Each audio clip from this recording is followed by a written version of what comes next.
to tell the old story of Jesus and his love.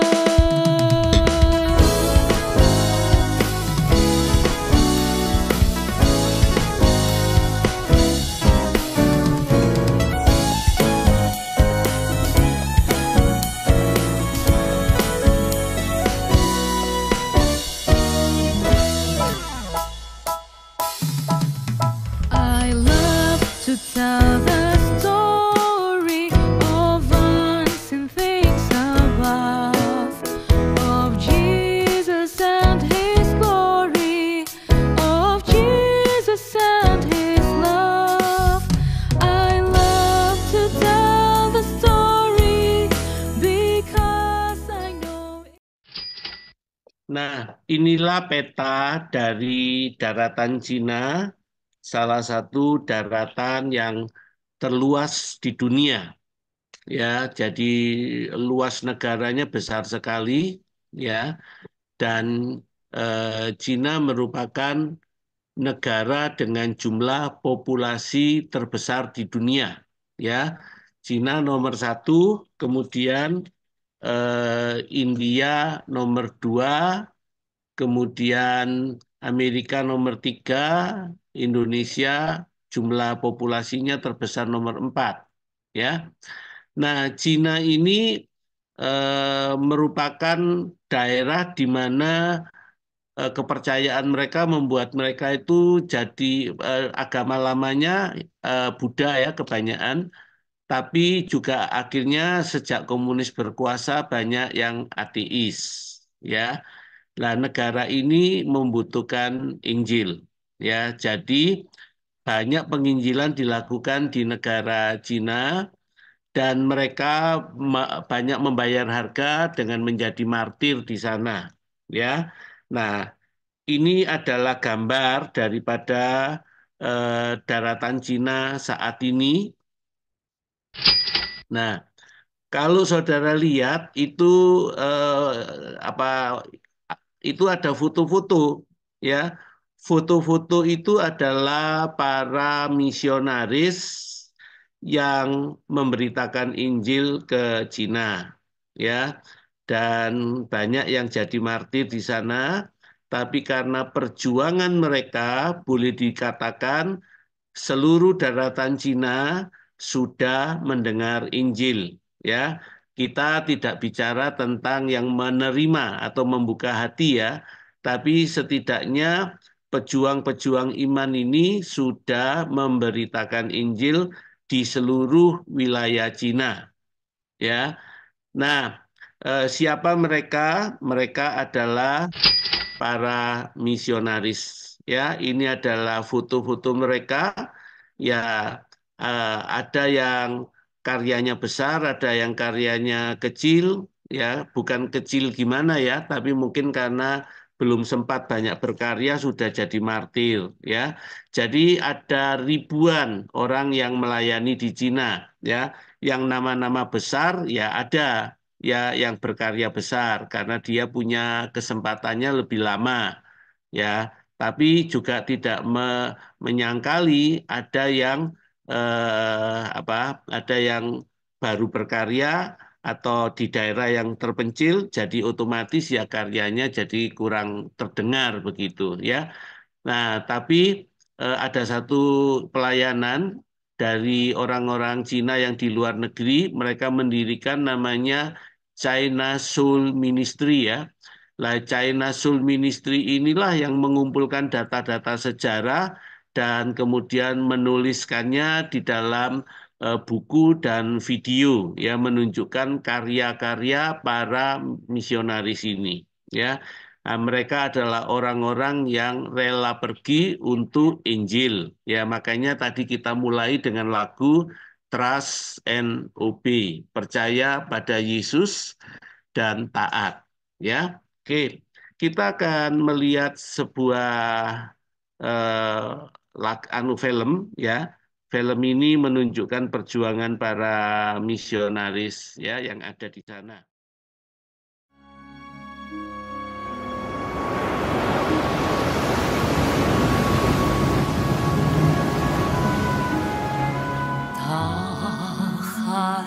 呀，大海，能否告诉我，有多少宣教士来到中国？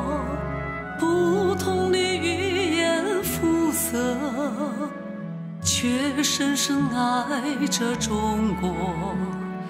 在舞会中度过，将生命献给中国。他们为了什么？他们为了什么？每一座高山，每一条小路，也这样问过。他们是一粒粒麦子，祝福了苦难的中国。中国才有今天的春天，漫山遍野的硕果。弟兄啊，同胞啊，我们要永远记得，他们是上帝的使者，带着爱来到中国，高举燃烧的生活，走遍每一个角落。蓝蓝的大海边，是谁唤醒了中国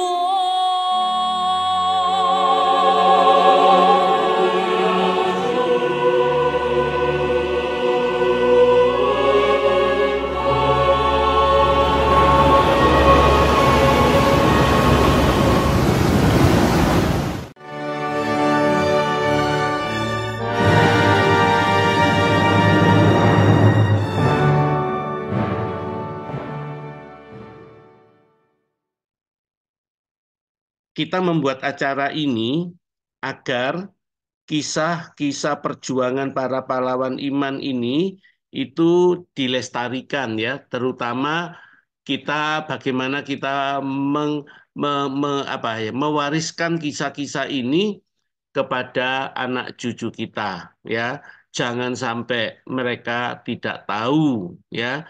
Nah, kita harapkan kisah-kisah ini bisa memberikan inspirasi, memberikan semangat misi, membangkitkan hati untuk mau memberitakan Injil pada generasi muda. Jadi tujuan daripada program ini, ya kita kasih nama ini I love to tell their stories. Ya, aku suka menceritakan kisah mereka. Ya, jadi supaya kita bisa memobilisasi jemaat Tuhan untuk kembali bersemangat di dalam pemberitaan Injil. Ya, itu misinya.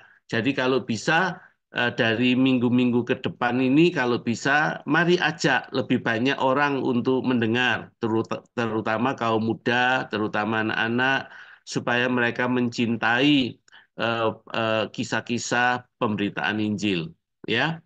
Nah, saudara, kalau tadi saudara melihat peta Cina dan sekarang sudah terwakili, paling tidak sudah ada para misionaris yang memberitakan Injil sampai seluruh daratan Cina.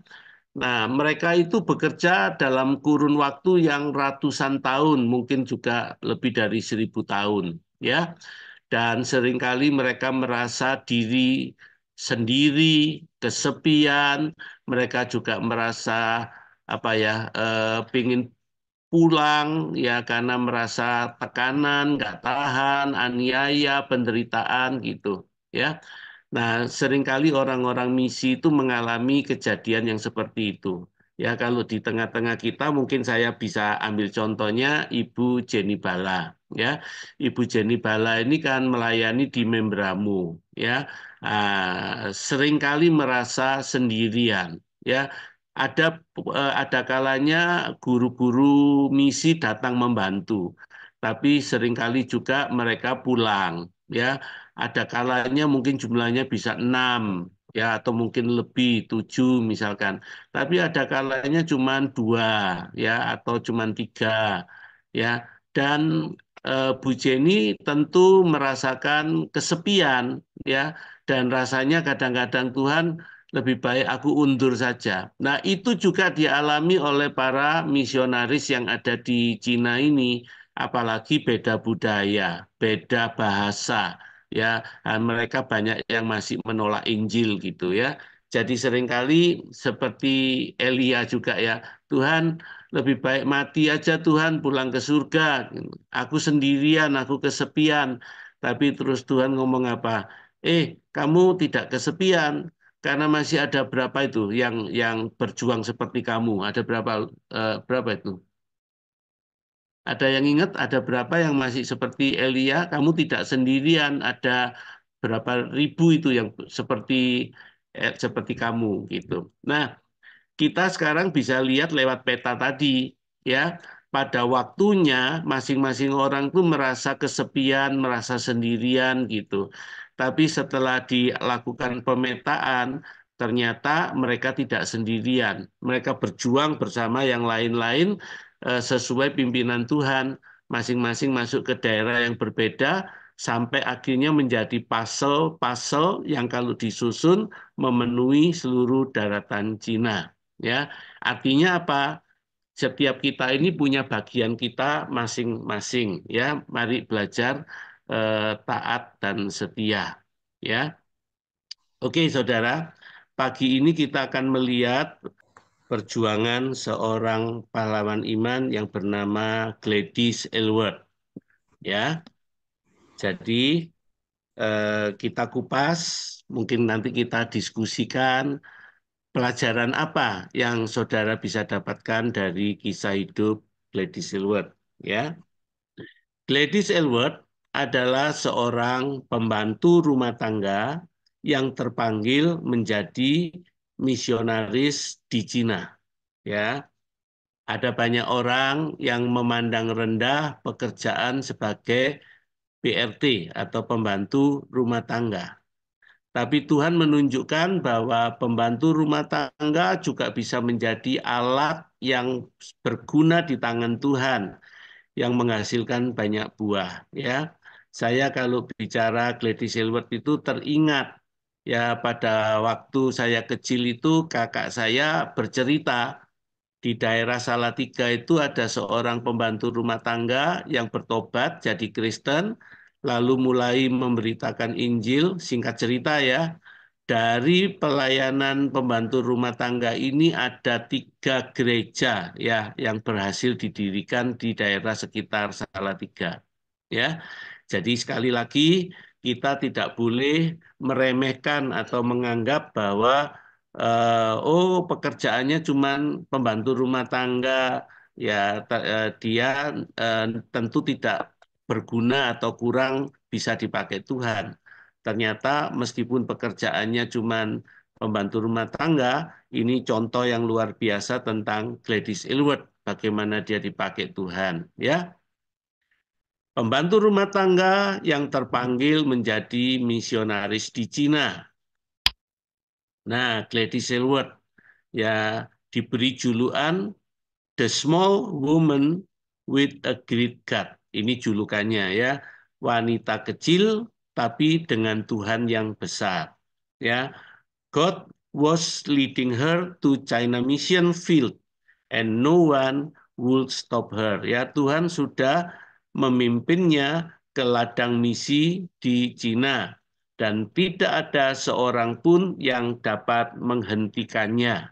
Ya, ya. Jadi inilah kata-kata terkenal dari Gladys Aylward. Ya, ya Tuhan, ini Alkitabku, ini uangku, ini diriku.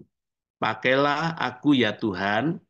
Ya, jadi ini mission code-nya yang terkenal. Ya Tuhan, ini Alkitabku, ini uangku, ini diriku, pakailah aku ya Tuhan.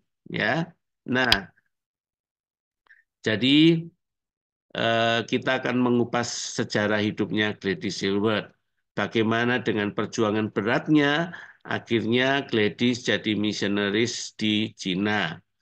Ya, ia mengelola penginapan yang diberi nama The Inn of the Sick Happiness dan menjadi pendongeng Injil bagi tamu-tamunya atau storyteller. Ya, oke.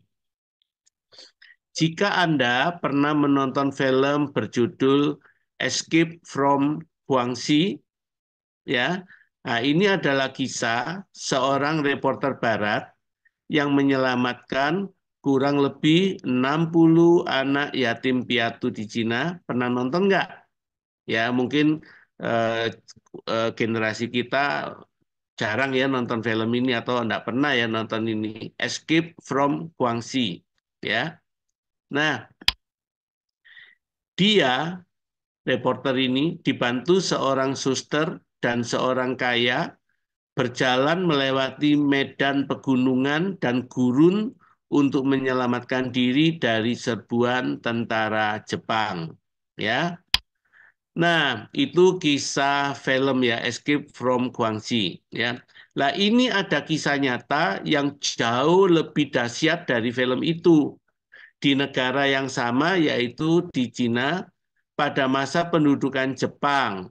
Ya, ketika Jepang menginvasi Cina pada masa Perang Dunia Kedua.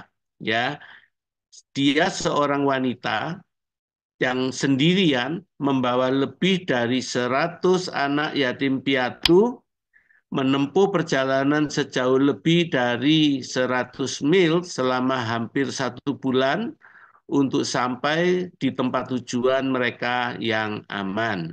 Ya, ini Gladys Aylward. Nah, dia adalah Gladys Aylward, seorang misionaris dari Inggris yang sempat ditolak untuk menjadi misionaris dan sebelumnya pernah bekerja sebagai pembantu rumah tangga. Gladys ditolak karena dianggap tidak memenuhi syarat sebagai misionaris. Ya, pendidikannya kurang.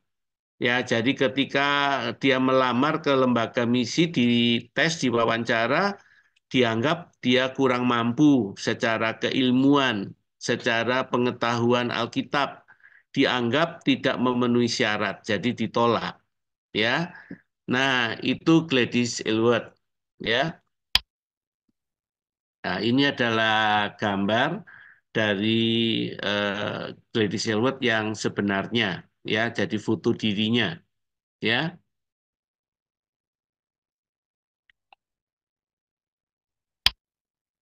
Nah, ini beberapa buku, beberapa film, ya ada film TV, ada film layar lebar, ya buatan Hollywood yang mengangkat kisah Gladys Aylward. Ya, nah judulnya adalah The Little Woman Who Won China.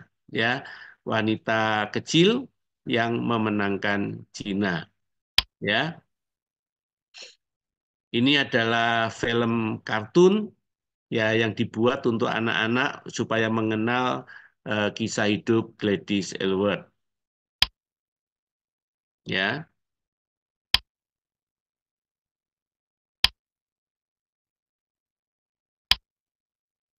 ada film orangnya, ada film kartunnya.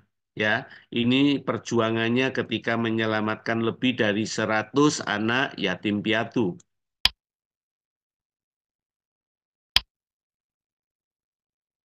Di tengah perjalanan, kadang mereka berpapasan dengan pesawat udara Jepang, ya. Jadi mereka juga sempat ditembaki dan mereka harus mencari tempat perlindungan. Jadi satu kisah yang cukup mencekam ya. Gladys lahir dari keluarga kelas pekerja di Edmonton, London pada tanggal 24 Februari 1902. Ya. Meskipun dibesarkan dalam gereja Anglikan, pada awalnya dia bukan orang yang sangat religius. Pendidikannya hanyalah pendidikan dasar dan posisinya sebagai kelas pekerja memberinya hanya sedikit pilihan, ya. Jadi orang bilang ini bukan siapa-siapa gitu ya ceritanya.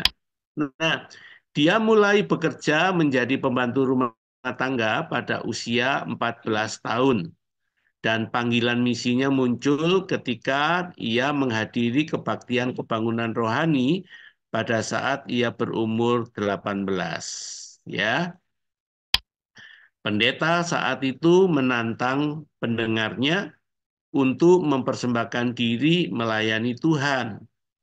Khotbah pendeta itu berbicara dengan kuat dalam hatinya dan keinginannya untuk melayani sebagai misionaris mulai tumbuh. Gladys bekerja sebagai PRT, pembantu rumah tangga, selama 4 tahun. Pengalaman itu memberinya suatu wawasan yang unik mengenai hati seorang hamba. Karena dia memang bekerja sebagai pembantu ya, jadi dia belajar hati seorang hamba. Diperintah, disuruh ini, suruh itu, apa saja dia harus menurut karena dia adalah pembantu rumah tangga ya. Jadi dia belajar mengenai hati seorang hamba. Saat dia memberikan hidupnya untuk Kristus, dia bersedia melayani dalam bidang apa saja. Beberapa sumber mengindikasikan bahwa keputusannya untuk menjadi misionaris ke Cina muncul setelah dia membaca artikel di sebuah majalah tentang Cina, sebuah negara di mana jutaan orang belum pernah mendengar Injil. Ya, jadi tersentuh hatinya untuk keselamatan rakyat Cina. Gladys melanjutkan pekerjaannya sebagai karyawan salon selama 2 tahun. Ya, nah, di situ dia menabung, dia kumpulkan uangnya. Ya, saat usia jalan 20-an, ya 20 tahunan, ia melamar untuk menjadi misionaris dan diberi kesempatan untuk mencoba di China Inland Mission Center di London. China Inland Mission Center ini adalah lembaga misi yang dibentuk oleh Hudson Taylor, ya, dibentuk oleh Hudson Taylor, ya. Jadi dia mencoba masuk ke sana. Nah, di sana ia bekerja sampai usia 26 tahun. Ya, jadi magang dulu, kerja dulu di dalam selama kurang lebih 6 tahunan. Tapi rupanya prestasinya tidak memenuhi harapan para pemimpin China Inland Mission Center. Sehingga dia ditolak untuk melayani sebagai misionaris ke Cina. Jadi dianggap tidak qualified, dianggap tidak memenuhi syarat. Ya, nah, namun tidak ada yang bisa menggagalkan kehendak Tuhan atau menolak pelayanan mereka yang dipanggil oleh Tuhan. Ya, Roma 11 ayat 29 berkata, untuk karunia-karunia dan panggilan Allah tidak dapat dibatalkan. Ya. Nah, itulah yang terjadi pada Gladys Aylward. Pelajaran apa yang kita dapat sampai poin ini? Ya, walaupun lahir dari keluarga biasa dan pernah jadi pembantu rumah tangga, tapi Tuhan bisa memakai Gladys secara luar biasa. Poin yang kedua, untuk memakai seseorang, Tuhan tidak pernah melihat status keluarga, status ekonomi, status pendidikan, maupun gender. Ya, Tuhan melihat keberanian dan kuatnya ketetapan hati seseorang untuk dipercaya melakukan pekerjaan yang besar. Nah, kita lanjutkan pada bab berikutnya ya. Nekat mengutus dirinya sendiri. Meskipun Gladys ditolak oleh lembaga misi, namun ia tetap bertekad untuk melayani Tuhan dengan cara apapun. Karena itu, ia tetap mempersiapkan diri, terus bekerja dan menabung. Ya, pada usia 30 tahun, kesempatan itu datang. Seorang misionaris senior, yaitu Ibu Jenny Lawson, sedang mencari asisten muda untuk melanjutkan pekerjaannya di Cina. Ya, Gladys melamar dan diterima, tapi Lawson tidak memiliki apa-apa untuk membantunya melakukan perjalanan ke China. Ya, Gladys sendiri tidak memiliki cukup dana untuk bepergian dengan kapal laut. Ya, nah, pada zaman itu belum ada pesawat udara belum ada. Jadi alat transportasi yang eh, dikenal, yang populer waktu itu adalah kapal laut. Tapi Gladys tidak punya dana cukup. Jadi ia memberanikan diri pergi sendirian menempuh perjalanan darat dengan kereta api, ya, dengan hanya berbekal paspor, Alkitab, dan 2 9 pence pound, jumlah uang yang sedikit sekali. Jadi dia beli tiket kereta api Trans-Siberia, ya, dari London menuju ke Cina. Saudara, kalau saudara ada klub atau bola dunia, coba saudara lihat London itu di mana, China itu di mana. Ya, itu kalau dilihat di klub itu hampir setengah klub, ya, setengah bola dunia. Dan itu melalui padang gurun Siberia yang sangat dingin dan sangat tidak bersahabat, ya. Nah, itulah perjuangan Gladys. Pada bulan Oktober 1930, Gladys berangkat dari London menuju China dengan naik kereta api Trans-Siberia lewat Vladivostok. Kemudian ia berlayar ke Jepang menuju Tianjin. Ya, jadi dari Vladivostok itu tidak bisa langsung ke Cina, dia ke Jepang dulu. Di Jepang kemudian baru cari jalan lagi untuk masuk ke Cina menuju ke Tianjin. Ya, perjuangan yang sangat berat, perjuangan yang membutuhkan, yang menguras banyak tenaga, ya, sangat lama. Dari Tianjin dia naik kereta, naik bis, dan akhirnya keledai menuju kota Yangzheng di pedalaman. Jadi daerah pelayanannya bukan di kota besar, ya, tapi di pedalaman, di Yangzheng, di provinsi Shanxi yang bergunung-gunung sebelah selatan Peking atau Beijing. Sebuah perjalanan panjang yang sangat melelahkan. Dan ini dilakukan oleh Gladys Aylward sendirian tanpa ada teman pendamping. Ya, itu luar biasa. Tekadnya, kemauannya keras sekali. Nah, inilah potret diri Gladys Aylward.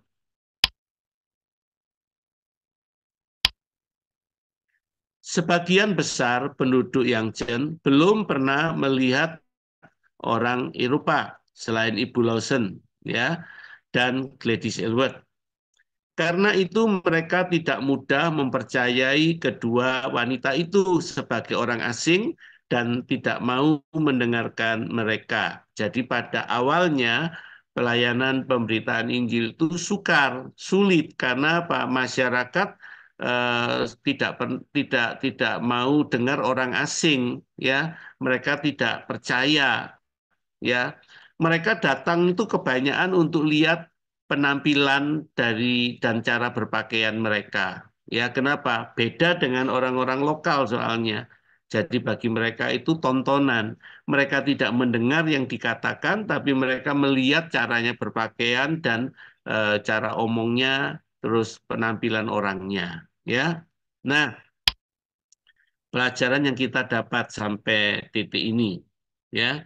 Manusia seringkali menilai seseorang layak atau tidak layaknya seseorang untuk melayani Tuhan Tapi Tuhan memiliki penilaian dan standar sendiri untuk tugasnya.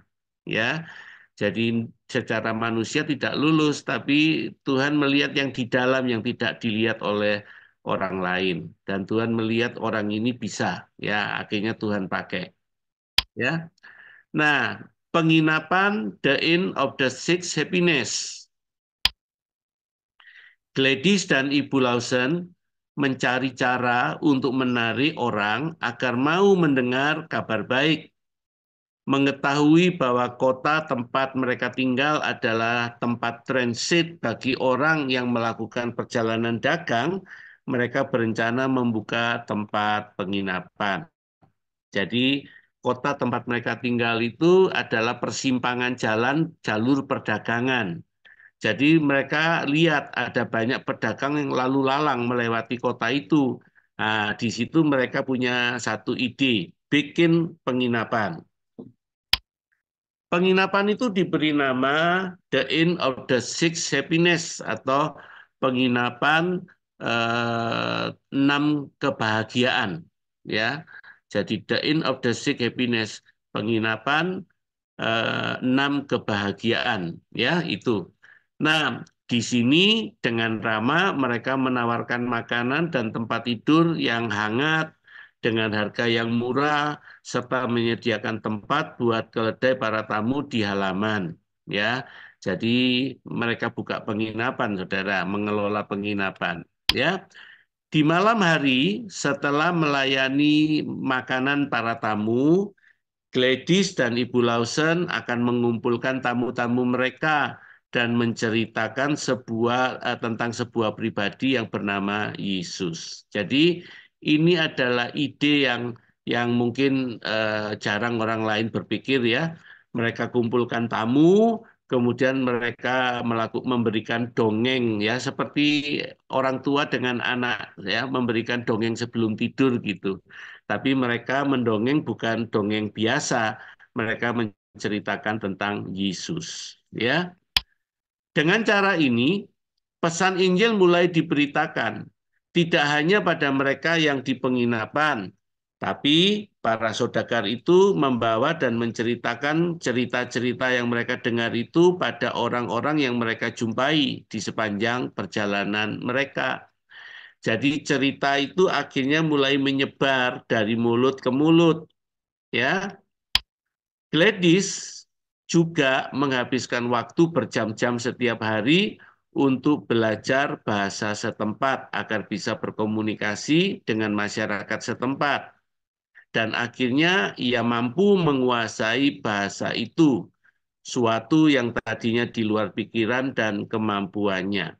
Saudara, salah satu alasan kenapa Gladys ditolak oleh lembaga misi di London itu karena dianggap dengan pendidikannya, dengan latar belakang sosialnya, dia tidak akan mampu bisa belajar bahasa Cina. Ya, itu salah satu alasan kenapa dia ditolak. Tapi ternyata pada waktu dia ada di lapangan, dia memaksa diri untuk belajar ya dengan jeripaya yang luar biasa. Akhirnya dia mampu berbicara dengan bahasa lokal Cina. Ya, itu sesuatu yang tadinya tidak terpikirkan. Ya, nah tapi dia akhirnya bisa. Nah, di sini ini Gladys mulai mendongeng atau bercerita tentang Yesus kepada para tamu penginapannya. Ya, beberapa waktu kemudian mentornya Ibu Lawson jatuh dan terluka parah, bahkan akhirnya meninggal dunia. Jadi tidak lama perjalanannya melayani bersama Ibu Lawson. Ibu Lawson akhirnya meninggal. Gladys bersama dengan juru masak Cina, seorang pengikut Kristen yang taat, bertekad untuk meneruskan pelayanan Ibu Lawson. Ya, jadi setelah Bu Lawson dimakamkan, pelayanannya dilanjutkan oleh Gladys Aylward. Nah, saudara, ini adalah film The Inn of the Six Happiness buatan Hollywood. Ya, Dan kalau ada yang mau nonton film ini, saudara bisa kumpulkan massa atau kumpulkan peserta, ya boleh dengan Zoom, boleh dengan on-site, ya. Nah, kami bersedia memutarkan film ini, The End of the Six Happiness, ya. Sudah dalam teks terjemahan Indonesia, ya.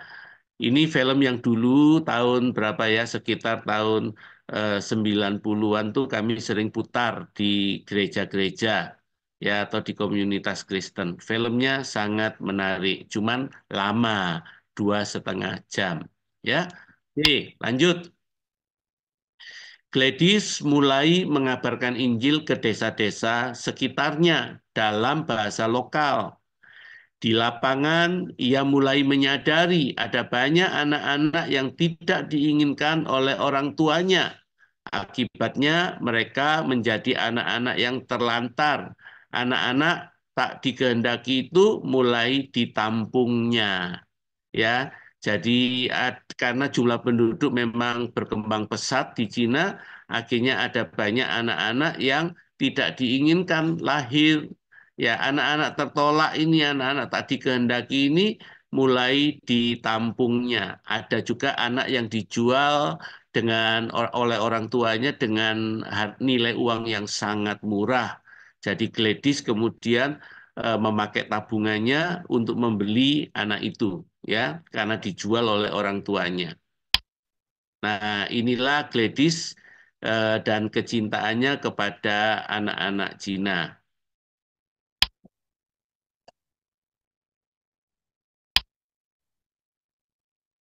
Ya, jadi ini Gladys ini suka sekali dengan anak-anak.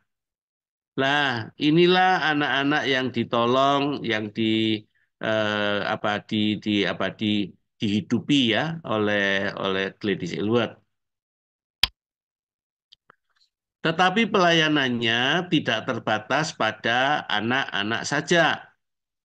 Selama bertahun-tahun, Cina diserang oleh tentara Jepang, sehingga banyak tentara dan rakyat Cina yang terluka.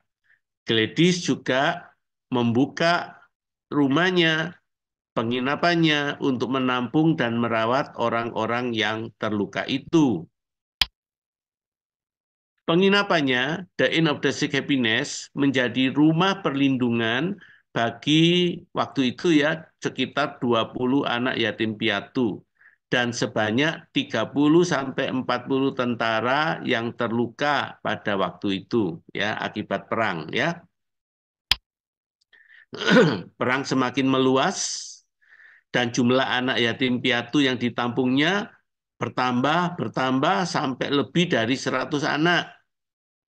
Gladys sendiri telah menjadi warga negara Cina pada tahun 1936 karena kecintaannya kepada negara yang dia layani, dia rela menjadi warga negara Cina. Ya, ya saya nggak tahu apakah sudah ada double kewarganegaraan, tapi kalau waktu itu mestinya belum ya. Jadi dia mungkin melepaskan kewarganegaraan Inggrisnya, ya. Pelajaran yang kita dapat sampai titik ini. Ada banyak cara untuk bisa mengabarkan Injil Tuhan. Bahkan lewat usaha penginapan bisa digunakan untuk mengabarkan Injil. Artinya apa?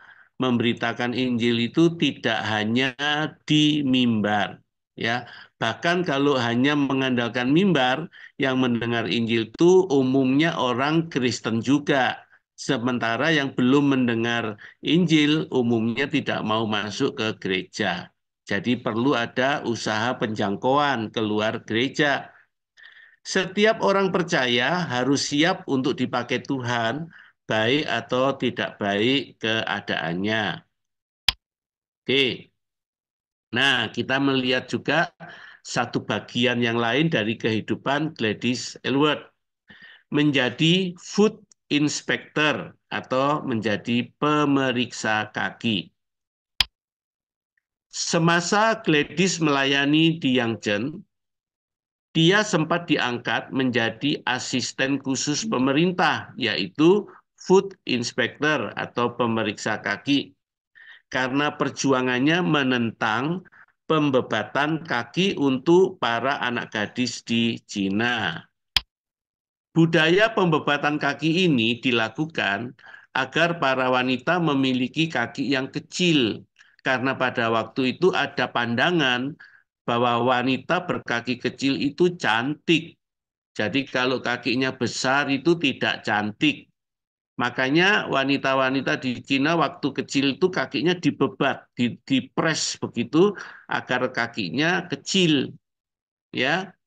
Nah, padahal korbannya akan mengalami ketidakseimbangan tubuh dan kesakitan selama proses berlangsung, bahkan bertahun-tahun setelahnya. Ya, jadi pada waktu Gladys berjalan ke desa-desa sekitarnya, dia lihat budaya ini dan dia lihat bahwa anak-anak gadis itu menderita kesakitan dan tidak jarang setelah proses pembebatan selesai kakinya jadi kecil, seringkali kalau jalan terjadi ketidakseimbangan ya sehingga terjatuh dan seterusnya ya.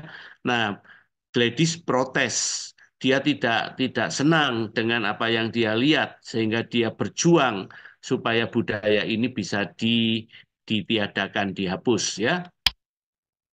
Nah, ini contohnya ya. Jadi kaki itu dipres sedemikian rupa agar para anak gadis ini punya kakinya kecil ya. Nah, coba saudara bisa lihat kakinya itu dipres sampai sedemikian rupa ya. Kakinya jadi sepatunya pun mengecil dan tidak jarang akhirnya jadi bengkok ya. Kenapa? Karena dipres akhirnya kakinya bengkok ke bawah. Ya, tapi ini budaya dulu menganggap wanita kaki kecil itu cantik, ya. Padahal itu penderitaan yang kesakitan yang panjang, saudara. Ya, perjuangan Gladys awalnya sempat ditolak dan diejek, ya. Tentu dia harus berhadapan dengan orang-orang yang setuju dengan budaya itu, para lelaki, pada orang tua, pejabat-pejabat, ya. Perjuangannya ditolak, dia diejek. Tapi akhirnya pribadi Gladys diterima dan ia sangat dihormati oleh orang-orang di Cina, terutama kaum perempuan yang merasa ditolong oleh Gladys dengan perjuangannya itu, ya. Nah, dia mengasuh anak-anak yatim dan mengadopsi banyak di antaranya dirawat di penginapannya. Dia dengan berani merawat tentara maupun rakyat yang terluka korban peperangan saat Jepang menginvasi Cina. Dan dalam banyak kesempatan lainnya, Gladys berani mempertaruhkan nyawanya untuk menolong mereka yang membutuhkan. Ya, contohnya perjuangannya melepaskan gadis-gadis Cina dari budaya pembebatan kaki. Itu membuat pada awalnya dia dimusuhi banyak orang. Ya, oke. Gladys juga pernah diminta untuk menghentikan pemberontakan napi di penjara akibat buruknya fasilitas penjara dan perlakuan yang tidak manusiawi yang mereka terima dari para sipir penjara. Ya, kenapa? Karena Gladys itu berani bersuara kepada orang-orang yang di sekitarnya bahwa My God can do anything. Tuhanku mampu melakukan segala perkara. Bagi Tuhan tidak ada yang mustahil. Omongan itu sampai kepada para pejabat penjara. Ya, sehingga ketika terjadi pemberontakan napi di penjara, mereka panggil Gladys lalu berkata, buktikan kata-katamu kalau your God can do anything. Kalau Tuhanmu bisa melakukan segala perkara, bagi Tuhanmu tidak ada yang mustahil. Ya, nah akhirnya Gladys diminta untuk maju. Padahal yang terjadi pemberontakan itu di penjara laki-laki. Gladys itu kan perempuan, tapi dia yang disuruh menghadapi para pemberontak. Pemberontakan itu sudah memakan korban, beberapa napi terbunuh, ya sudah terjadi kebakaran, mereka beringas, ya menjadi liar gitu. Gladys dipaksa menghadapi mereka. Keberaniannya untuk mengintervensi pemberontakan di penjara ini akhirnya membuat para penjahat sangat respect padanya. Ya, dalam salah satu tulisan yang saya baca, ketika Gladys masuk ke dalam halaman tengah penjara, pemimpin pemberontak itu memegang pisau dan mengacungkan pisaunya kepada Gladys. Ya, tapi dengan penuh keberanian, Gladys berjalan maju ke depan pemimpin pemberontak itu dan dia berkata, serahkan pisaumu sambil tangannya siap menerima. Saudara, itu satu perbuatan yang tidak masuk akal ya. Serahkan pisaumu, tangannya diajukan. Dan anehnya kepala pemberontak itu, ya napi pemberontak itu menyerahkan pisau itu kepada Gladys, ya. Lalu Gladys kemudian memanggil semua napi pemberontak, ayo baris, suruh baris. Setelah berbaris, saudara, kemudian Gladys bertanya, kenapa kamu berontak? Apa masalahnya? Ya, jadi akhirnya para napi pemberontak itu menceritakan mereka itu dikasih makan yang tidak manusiawi, baik lauknya maupun jumlah nasinya, jumlah makanannya. Ya, mereka kelaparan. Mereka menghadapi musim dingin dengan pakaian terbatas ya, karena tidak diberikan fasilitas yang memadai. Ya, itu membuat mereka akhirnya berontak. Ya, akhirnya itu dibawa oleh Gladys kepada para pejabat penjara, ya, sehingga akhirnya terjadi perbaikan pelayanan penjara. Ya, keberaniannya untuk mengintervensi pemberontakan itu akhirnya membuat para penjahat itu respect kepadanya. Mereka hormat dengan Gladys Aylward. Ya, ini luar biasa, saudara. Seorang perempuan, ya, di antara para penjahat laki-laki di penjara yang cukup besar. Ya, tapi dia bisa mendapatkan respect dari para penjahat itu. Ya.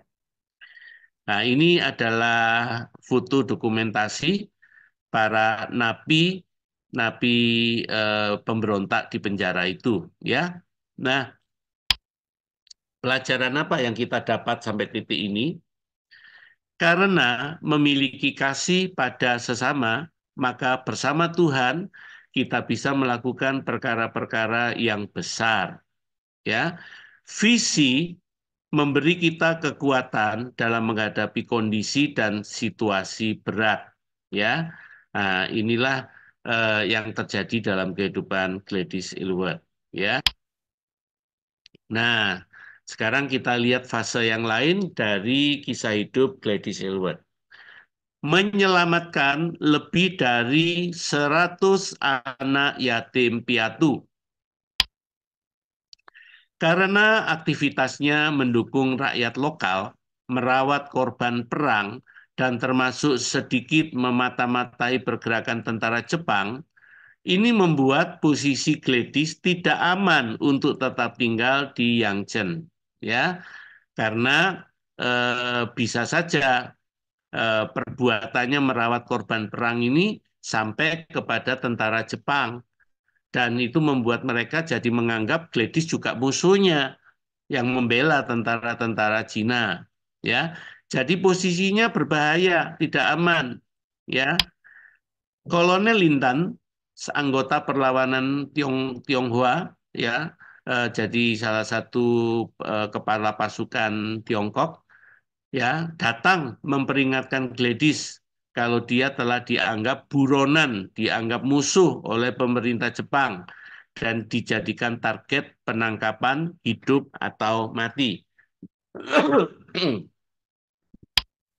Karena itu, Gladys harus secepatnya meninggalkan kota Yangzheng.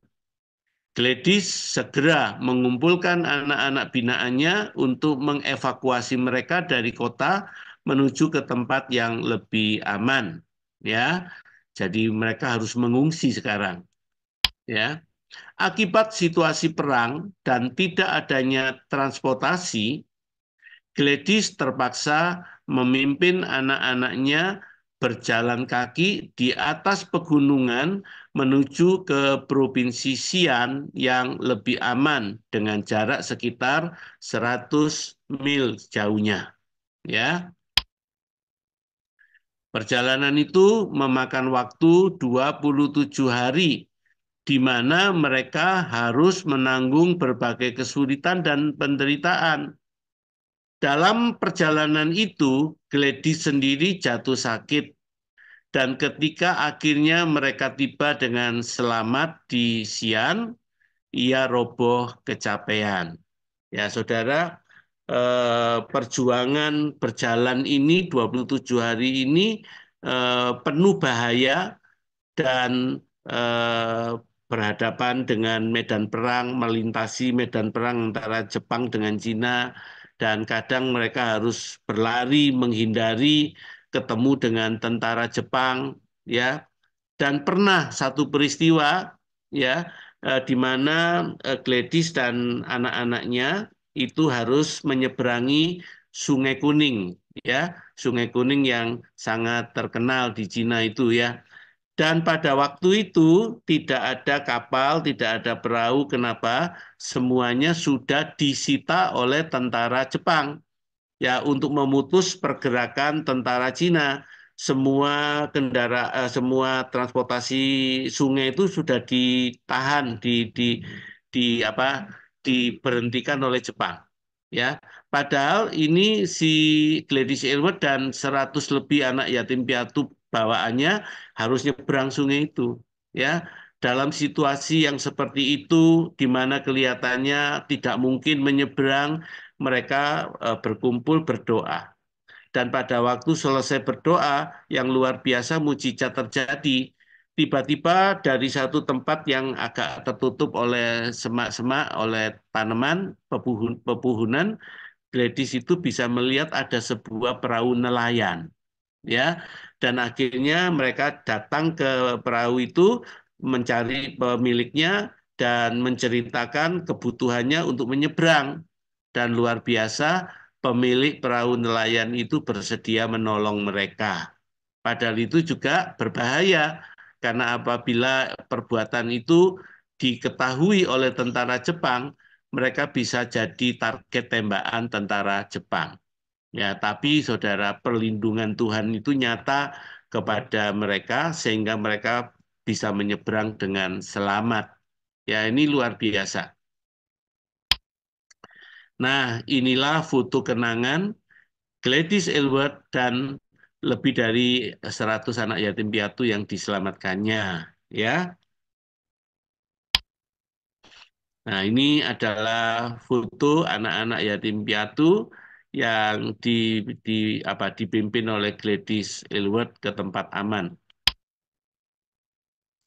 Para dokter takjub oleh ketahanan fisiknya dan terheran-heran saat mengetahui kalau Gladys sebenarnya sedang menderita sakit tifus, pneumonia, demam kambuhan, kekurangan gizi, dan kelelahan yang luar biasa.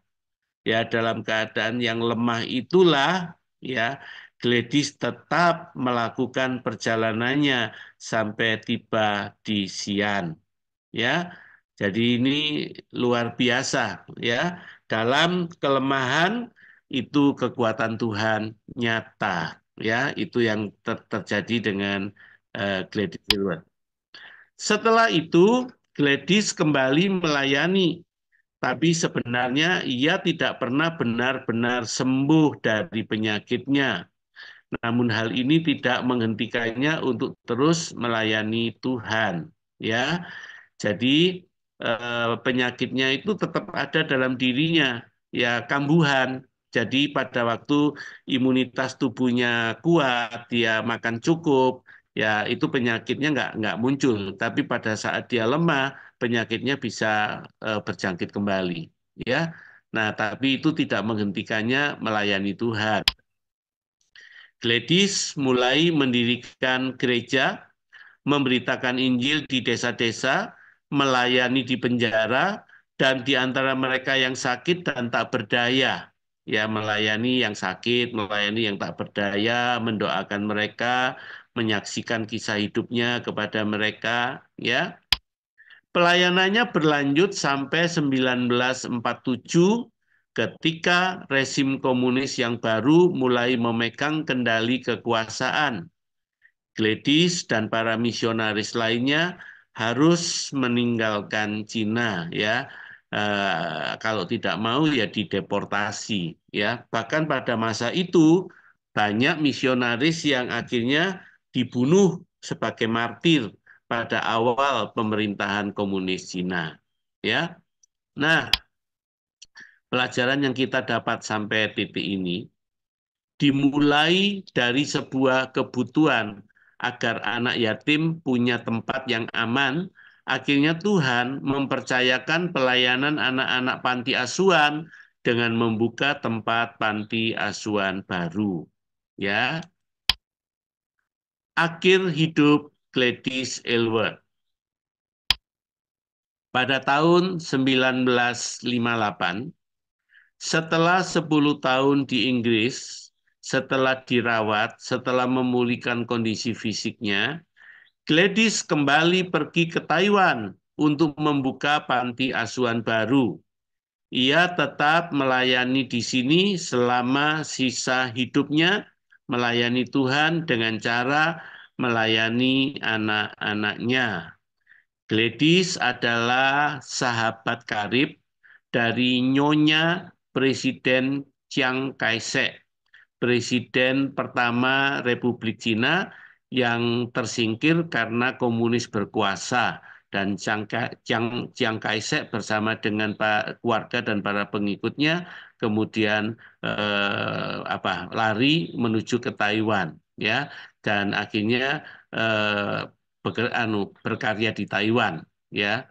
Nah, jadi itu sebabnya saudara tahu bahwa Taiwan ini berbeda dengan Cina daratan. Di Taiwan lebih banyak orang Kristennya karena Chiang Kai-shek dan keluarganya itu Kristen. Ya. Nah, Gladys meninggal pulang ke rumah Bapa di surga pada tanggal 3 Januari 1970. Ya. Inilah kenang-kenangan terhadap Gladys Aylward.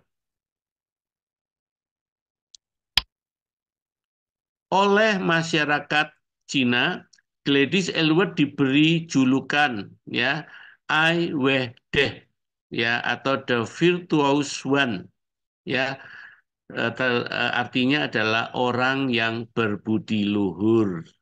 Dan dia sangat mencintai rakyat Cina yang pada awalnya tidak mempercayainya, ya, karena perjuangannya, karena tadi kisah-kisah yang saudara dengar tadi, dia disebut orang yang berbudi luhur, ya, itu Gladys Aylward, ya.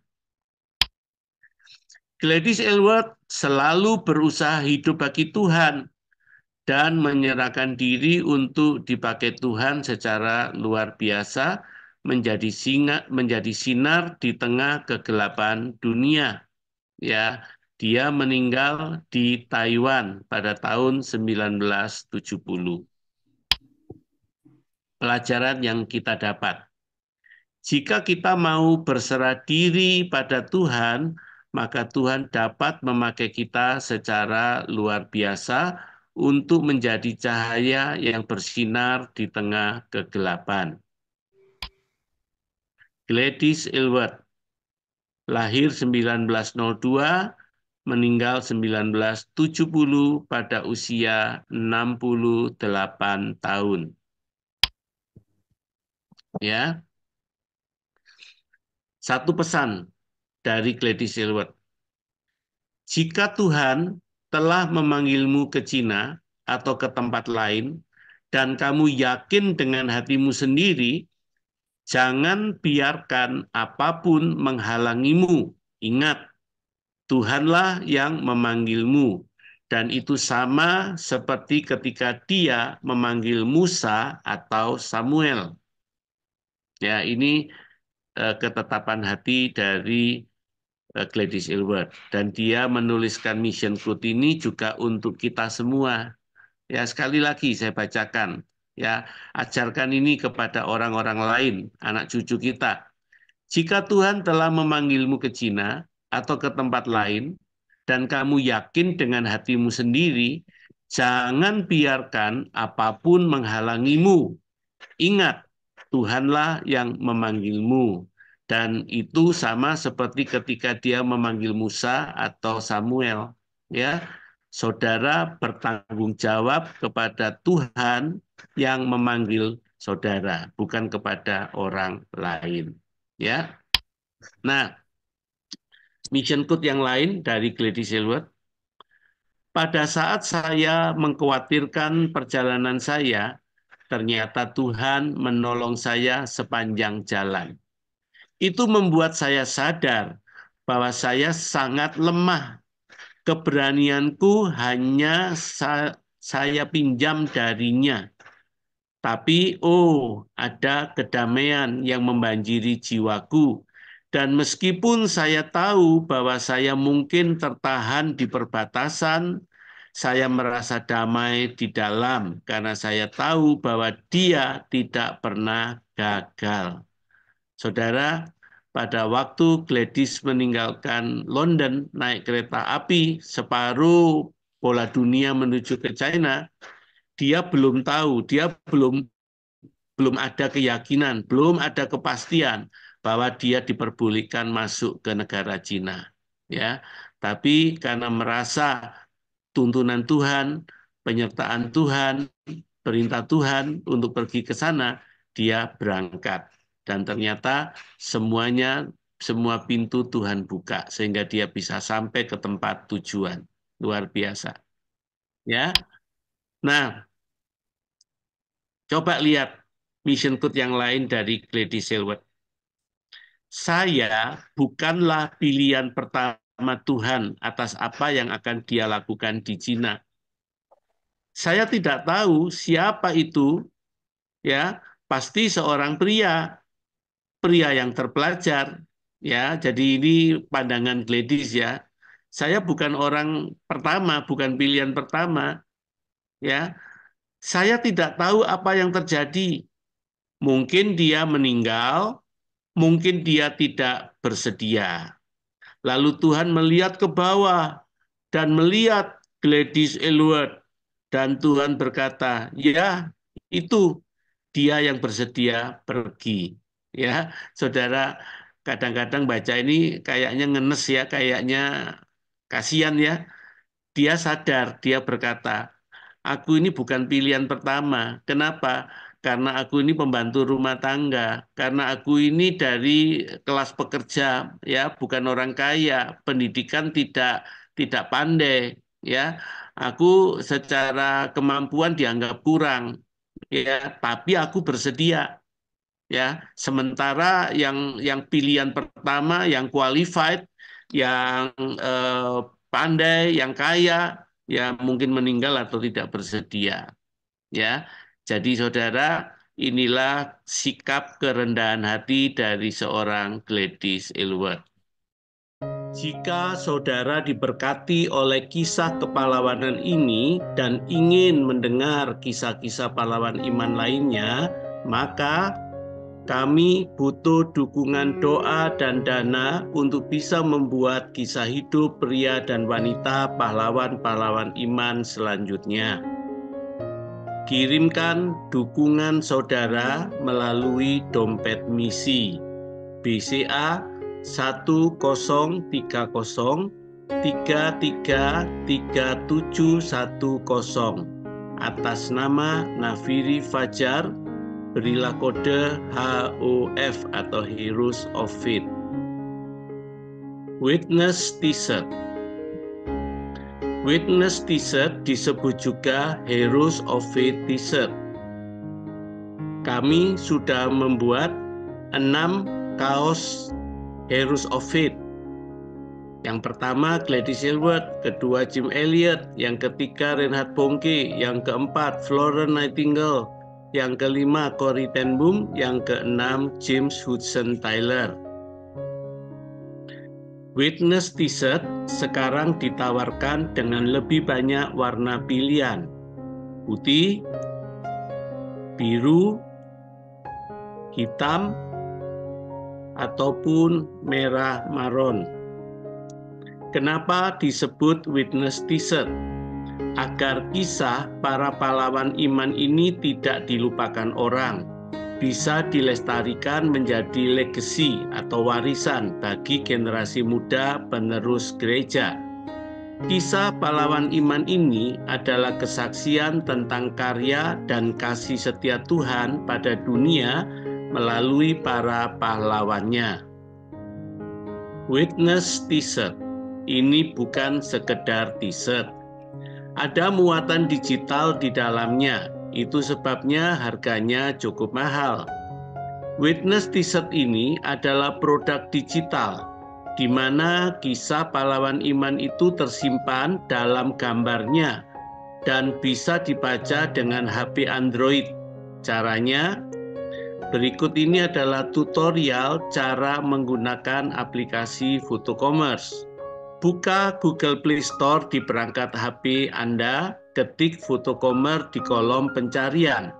Download dan install aplikasi Photocommerce. Setelah selesai menginstall, buka aplikasi Photocommerce. Tunggu hingga selesai loading, lalu tekan tombol kamera, pindai gambar Heroes of Faith di t-shirt Anda. Setelah proses loading selesai, ketuk gambar video untuk membuatnya menjadi full screen. Setelah itu, HP dapat dilepas dari gambar Heroes of Faith di t-shirt Anda. Kebijakan harga. Retail price, harga jual normal. Untuk ukuran SML, harga jualnya 150.000 per pieces. Untuk size ukuran XL dan XXL, harga jualnya Rp160.000 per pieces. Kebijakan harga untuk gereja. Harga khusus untuk gereja agar bisa dipakai galang dana pelayanan. Size SML, harganya untuk gereja cukup Rp130.000 per pieces. Untuk size ukuran XL dan XXL, harganya Rp140.000 per pieces. Kebijakan harga untuk misi. Harga khusus untuk lembaga atau pelaku misi agar bisa dipakai galang dana misi. Size SML dengan harga Rp120.000 per pieces.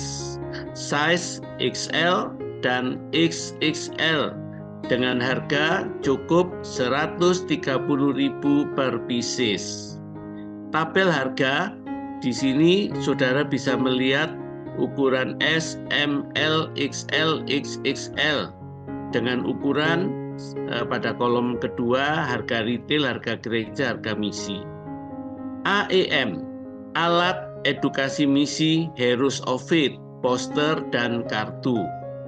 Kita semua sebagai pimpinan gereja, gembala, pendeta, pastor, penginjil, guru sekolah minggu, guru pendidik, dosen, aktivis pelayanan, sekolah Alkitab, kaum profesional, bahkan orang tua bertanggung jawab untuk menjaga api misi terus berkobar dalam kehidupan gereja Tuhan. Kita perlu terus-menerus mengenalkan dan mengajarkan kisah pahlawan iman, tokoh-tokoh pejuang misi, para penggubah dunia, pada jemaat, murid-murid sekolah minggu, murid-murid sekolah Kristen, anak cucu kita sebagai generasi penerus gereja Tuhan, agar api misi bisa terus menyala terang dalam gereja Tuhan, terus bersemangat untuk menyelesaikan amanat agung. Untuk tujuan itu, kami membuat AEM, alat edukasi misi, berupa serial poster dan kartu digital Heroes of Faith yang unik karena mengandung riwayat para pahlawan iman tersebut yang tersembunyi di dalam setiap gambar dan dapat dilihat dengan HP Android lewat aplikasi Photocommerce. Bisa berupa PowerPoint suara, lagu misi, film, dan lain-lain. Poster Heroes of It ini jika diberi figura bisa jadi hiasan dinding yang sangat bagus, ditempel di dinding gedung gereja, sekolah, kantor, bahkan rumah, sehingga menjadi kesaksian bagi semua orang yang melihatnya. Kebijakan harga poster. Ukuran poster Heroes of It 22 cm x 30 cm, harganya 20.000 per biji. Beli 5 gratis 1. Bisa tambah figura, tambah biaya 40.000 per pieces. Inilah gambar-gambar poster Heroes of It. Gladys Aylward, Jim Elliot, Reinhard Bonnke, Corrie ten Boom, Hudson Taylor, Florence Nightingale. Ada juga tahap yang kedua, Johnny Erickson Tada, William Carey, Brother Andrew, Eric Liddell, Watchmeni, David Livingstone. Jika diberi list atau figura, poster ini bisa jadi hiasan dinding yang menarik. Seperti ini bentuk hiasan dindingnya. Bisa juga poster ini disimpan dalam dokumen keeper, sehingga praktis dan mudah dibawa. Kebijakan harga kartu. Ukuran kartu Heroes of It 10,5 cm x 15 cm, harganya 20.000 per biji, sama dengan harga poster. Beli 5 gratis 1. Inilah bentuk kartu digital yang dibuat lebih kecil dari poster dengan tujuan bisa mudah dibawa kemana-mana. Order, question and answer, dan banker. Order pada Saudara Agustin dengan nomor WA +62 822 4464 6695. Question and answer, silakan hubungi PIC Tuti +62 81 759 1948. Kantor kami Nafiri Fajar ada di Jalan Kedung Doro 82F Surabaya. Untuk pembayaran poster dan t-shirt bisa ditransfer ke rekening sebagai berikut. BCA 1030333710 atas nama Nafiri Fajar dengan kode poster atau t-shirt Heroes of It. Terima kasih. Tuhan Yesus memberkati kita semuanya.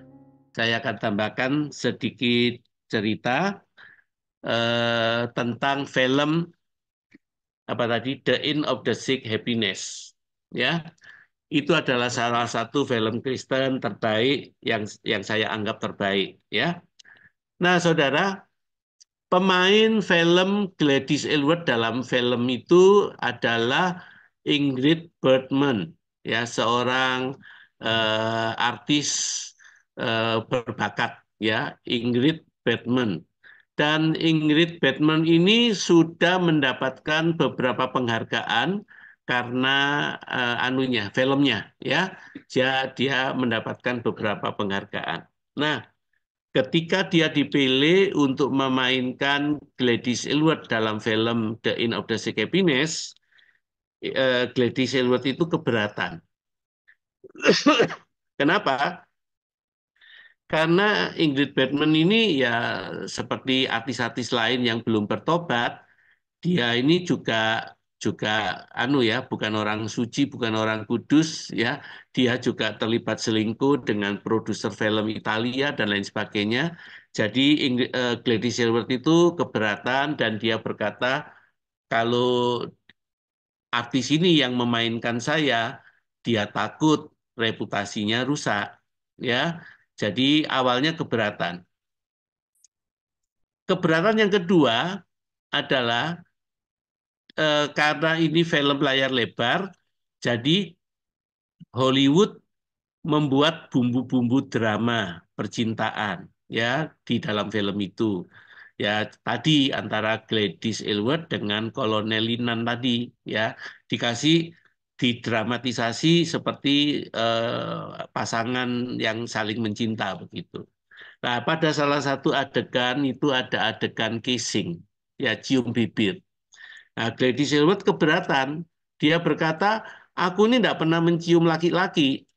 Lalu kenapa harus ditambahkan adegan itu? Tapi bagi Hollywood itu adalah daya tarik orang untuk nonton. Ya, jadi biasalah ya film-film kan begitu. Jadi tetap itu dipasang adegan kissing itu. Lah, Gladys Aylward ini pergumulan. Ya, apakah dia mengizinkan kisah hidupnya difilmkan dengan bumbu-bumbu yang seperti itu, ataukah lebih baik filmnya batal dibuat? Kan dia yang pegang anunya, copyright-nya.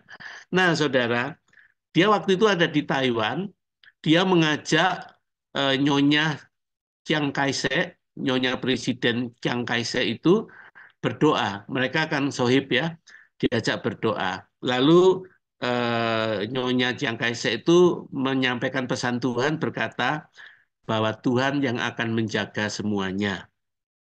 Dalam pandangan Gladys Aylward, film itu tetap dibuat, tapi Tuhan akan mencari artis lain gitu, bukan si Ingrid Bergman gitu. Itu menurut pandangan Gladys Aylward.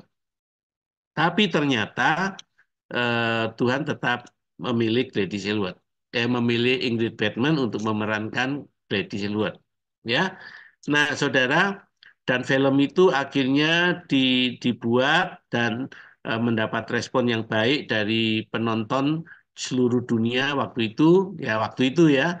Lalu setelah memerankan film itu, aktris Ingrid Bergman ini dia tertarik karena kan pemain film itu nggak sekedar main ya, tapi diminta menjiwai ya peranannya. Jadi ketika dia memainkan peranan Gladys Aylward itu, dia jadi terpesona dengan karya dari Gladys Aylward. Sehingga akhirnya Ingrid Bergman itu memutuskan dia ingin berjumpa pribadi dengan Gladys Aylward dan secara khusus dia membuat jadwal kedatangan ke Taiwan. Ya, dia pergi ke Taiwan khusus untuk menjumpai Gladys Aylward. Ya, nah tahun 70 itu Ingrid Bergman datang ke Taiwan. Gladys Aylward berusia 68 tahun. Ternyata Tuhan berkehendak lain. Ya, hanya 12 hari sebelum jadwal ketemu itu, Gladys Aylward dipanggil Tuhan pulang ke rumah Bapa di surga. Ya, nah Ingrid Bergman tetap datang ke rumah tempat Gladys Aylward dirawat dan dia hanya menjumpai kamar kosong. Ya, jadi tidak ada Gladys Aylward sudah dimakamkan. Ya, nah dalam kesedihannya Ingrid Bergman itu berlutut di tepi ranjang dari Gladys Aylward dan dia menangis. Ya, nah, rekan pelayanan Gladys Aylward yang lain mendatangi Ingrid Bergman, lalu kemudian menghibur sekaligus memberitakan Injil dan menantang Ingrid Bergman untuk mau menerima Tuhan Yesus sebagai Tuhan dan Juru Selamatnya. Ya, akhirnya Ingrid Bergman bersedia melakukan itu dan dia didoakan terima Tuhan Yesus sebagai Juru Selamat. Nah, saudara, kisah berjalan terus 12 tahun kemudian, tahun 92, Ingrid Bergman itu dipanggil Tuhan pulang. Tapi dia meninggal sebagai orang Kristen yang sungguh-sungguh, yang melayani Tuhan, bahkan sebelum kematiannya, dia menghadiri ibadah Paskah dan dia adalah orang yang membacakan firman Tuhan di dalam ibadah Paskah. Ya, Jadi kisah hidupnya Gladys Aylward ini juga membuat artis pemeran dirinya dalam film itu akhirnya bertobat dan jadi Kristen sungguh-sungguh. Ya, itulah luar biasanya Tuhan. Oke, saudara, kalau saya berhenti dulu sampai di sini, ada yang mau bertanya enggak? Atau ada ide bagaimana supaya kisah-kisah semacam ini itu boleh tersebar luas? Silakan. Ya, Halo, Bu Metan, Shalom. oh, maaf baru kali ini ikut Zoom karena terkadang ada di pedalaman, HP tidak. Iya, Dipaniai. iya dipaniai. Jadi terima kasih banyak Pak Heru, luar biasa Ibu Gladys ini. Saya sudah pernah baca bukunya, itu juga memotivasi saya sampai hari Iya, ini. Ya, jadi beliau itu adalah the woman of God yang luar biasa, wanita yang dikatakan dia tidak pernah menyerah walaupun dalam keadaan sakit. eh, Dia harus berani meninggalkan negaranya, dia harus hidup di daerah yang dikatakan notabene orang benci, tidak suka, tidak senang dengan dia. Tapi dia adalah wanita yang punya visi misi dalam hidupnya untuk bisa menjangkau, menyelamatkan banyak orang, artinya generasi, ya. Generasi penerus itu untuk Tuhan begitu. Jadi satu hal yang luar biasa bahwa kita lihat bahwa Tuhan itu luar biasa untuk menolong begitu banyak uh, orang-orang yang mau punya hati, ya, yang mau punya hati untuk misi seperti itu. Jadi kalau bisa itu bisa diteruskan Pak Heru untuk bisa disairkan, dibagikan di gereja-gereja atau teman-teman pendeta yang ada di Jawa atau di mana-mana begitu supaya itu juga bisa memotivasi gereja-gereja karena sekarang gereja-gereja banyak juga kehilangan misi yang sesungguhnya begitu. Jadi kita perlu juga mewartakan misi ini kepada gereja lain atau kepada umat yang ada di muka bumi ini begitu. Jadi yang penting uh, semuanya itu ya artinya sama seperti itu. Bagaimana misi itu bisa berjalan ya namanya juga membutuhkan dana dan lain sebagainya. Jadi satu hal yang luar biasa dari seorang Ibu Gladys ini uh, yang saya ambil dari poin yang tadi dibahas itu adalah dia tidak pernah menyerah, dia sampai melakukan visi misi itu sampai tuntas sampai dia meninggal. Jadi sama seperti Yesus pun melakukan visi misi semua di dunia ini sampai Yesus pun meninggal terangkat ke surga dan menyediakan tempat juga bagi kita. Jadi seperti Ibu Gladys ini pun walaupun Cina menolak dia, tapi dia bisa kembali ke satu tempatnya dia dan dia bisa kembali lagi ke Taiwan. Nah, saya juga sudah pernah pergi ke Taiwan. Ada beberapa teman misi yang ada juga di sana. Itu mereka juga pernah menceritakan tentang Ibu Gladys ini, misionaris ini, dan memang memotivasi banyak orang orang Taiwan yang sekarang di sana, ya, yang sangat luar biasa. Banyak orang-orang yang punya hati untuk bermisi di dunia ini. Nah, kembali kepada kita sebagai yang sekarang yang jujur bahwa yang misi-misi ini kebanyakan ini bukan anak muda lagi, Pak Heru, tapi orang-orang tua semuanya kayaknya begitu. Anak-anak muda ini tidak tahu kemana karena harus gereja itu harus jelas memberitakan tentang regenerasi ini kepada generasi penerus yang ada di dalam gereja. Jadi supaya gereja itu juga bisa hidup. Ada misi-misi yang orang-orang misi yang berani mau pergi. Nah, contohnya kita di sini di Papua sini, saya ada beberapa orang yang sama-sama dengan saya misi, tapi ada yang tidak bertahan, mereka pulang ke kampung halamannya mereka karena mereka tidak bertahan atau tidak kuat dalam menghadapi tantangan di uh, pelayanan misi begitu. Nah, bagaimana dengan Ibu Gladys ini yang luar biasa? Nah, jujur saya juga di sini juga uh, sama-sama anak-anak Papua, itu 600 lebih anak-anak Papua ya, yang saya harus kasih makan minum mereka, saya harus kasih berobat mereka, sebagainya, terus pendidikan mereka dan lain sebagainya. Nah, kita sendiri tidak dapat sponsor dari mana-mana. Nah, satu hal bahwa uh, adakah orang-orang yang mau punya hati untuk generasi, apalagi notabene orang-orang Papua, ya orang-orang Papua, orang bilang Papua nih kaya, Papua nih hebat, lain sebagainya. Papua yang di daerah mana dulu? Ah, daerah mana dulu dan hidupnya mereka itu bagaimana? Tidak semua Papua itu adalah dikatakan kaya. Ya, contohnya kami punya di Paniai sini, tanam pepaya saja nggak hidup. Sayur-sayuran lain hidup, tapi kayak tanam mangga yang lain-lain, buah-buah yang lain-lain, itu nggak jadi di tanah ini. Nah, ketika ada teman orang barat datang penelitian di sini, dia mengatakan bahwa di Paniai ini banyak membunuh orang-orang Kristen, banyak membunuh banyak misionaris. Dan betul, banyak membunuh banyak misionaris, dan itu mereka buang di danau. Dan tanah Papua, khususnya di Paniai ini, banyak misionaris yang datang ke sini, dan mereka itu luar biasa untuk buat satu kegerakan yang ada di Paniai sini.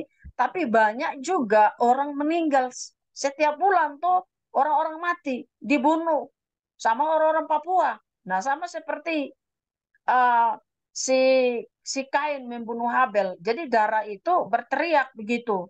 Nah, sama seperti waktu misionaris itu datang, kami mengatakan begitu. Dan dia sampaikan kepada mantan bupati. Dan akhirnya mantan bupati buat KKR, dia panggil hamba-hamba Tuhan, dan itu buat pemulihan. Buat pemulihan untuk gereja-gereja hamba-hamba Tuhan yang lain, buat orang-orang Papua yang lain. Nah, bagi mereka yang mau terima, yang lain ini nggak terima. Menganggap itu satu pengajaran yang tidak sesuai. Nah, begitu. Nah, bagaimana bisa terjadi satu kegerakan, bagaimana bisa terjadi satu pemulihan kalau di gereja sendiri tidak menangkap visi misinya Tuhan. Begitu. Nah, sama seperti waktu bulan kapan itu yang saya pergi ke Surabaya itu, Agustus ya kalau nggak salah. Dan kita ada pertemuan di beberapa yang ada di Surabaya itu berbicara tentang gereja. Gereja itu tujuannya apa dalam misi itu. Nah, jadi ya sama seperti kalau Pak Heru begini, yang harus banyak didukung itu adalah notabene itu adalah gereja-gereja yang ada di sana, terus misi yang ada di sana dan lain sebagainya. Karena tidak semua orang itu bisa memberitakan Injil secara detail seperti Pak Heru. Saya sudah cari tahu, itu nggak ada. Begitu. Ada yang mereka sampaikan, tapi itu cuma melalui radio, siaran radio, khutbah, lagu, dan lain sebagainya. Tapi untuk menceritakan para misionaris secara detail itu, tidak semua orang itu bisa. Harus orang yang punya passion, orang punya skill yang ada, yang dia bisa itu. Nah, jadi ya kembali kepada kita sendiri lagi begitu. Bagaimana kita menanggapi tentang sejarah para misionaris. Siapa yang mau bangkit, siapa yang mau, yang berani untuk dia diutus, untuk dia pergi. Nah, karena artinya kita harus berani ada tindakan begitu. Harus ada tindakan yang benar-benar kita harus mau siap untuk melakukan seperti misionaris yang Ibu Gladys ini begitu. Ya artinya dia meninggalkan zona nyamannya dia, keenakan semua nyaman apa semua. Dan saya pun mengalami seperti itu. Saya tinggalkan semua zona nyaman saya tinggal di Papua, jauh dari semua dan jauh dari kota semuanya. Tapi satu hal bahwa ketika kita lakukan dengan sukacita pekerjaan yang Tuhan berikan bagi kita, semuanya kita mengalami sukacita seperti Ibu Gladys itu. Begitu. Jadi begitu, Pak Heru. Terima kasih banyak. Ya, ya. Terima kasih untuk responnya. Nah, saudara, saya mencoba menceritakan kisah-kisah misi ini juga kepada anak-anak saya, ya. Jadi saya ingin mereka itu tahu, mereka membaca, mereka punya hati, ya. Nah, ketika anak pertama saya, ini anak pertama saya dan kedua itu kerja di London, di Inggris ya, di Sheffield 2 jam dari London. ketika anak sulung saya pertama kali sampai di Inggris, ya, setelah semuanya berjalan lancar, yang pertama dia cari apa? Aku mau cari rumahnya Gladys Aylward. Ya, dia pergi ke London, ya, khusus untuk mencari rumahnya Gladys Aylward karena sudah dijadikan semacam situs rohani di London, ya. Jadi dia sudah melihat filmnya, dia sudah dengar ceritanya, jadi pada waktu dia punya kesempatan, dia ingin ngunjungin langsung rumah masa kecilnya Gladys Aylward, ya. Dan anak saya nomor 3 itu lahir juga kita beri nama, saya sama istri sepakat kasih nama Gladys. Kenapa? Pada waktu dia lahir, kami lagi senang putar filmnya Gladys Aylward, The End of the Sick Happiness. Jadi anak nomor 3 itu namanya Gladys.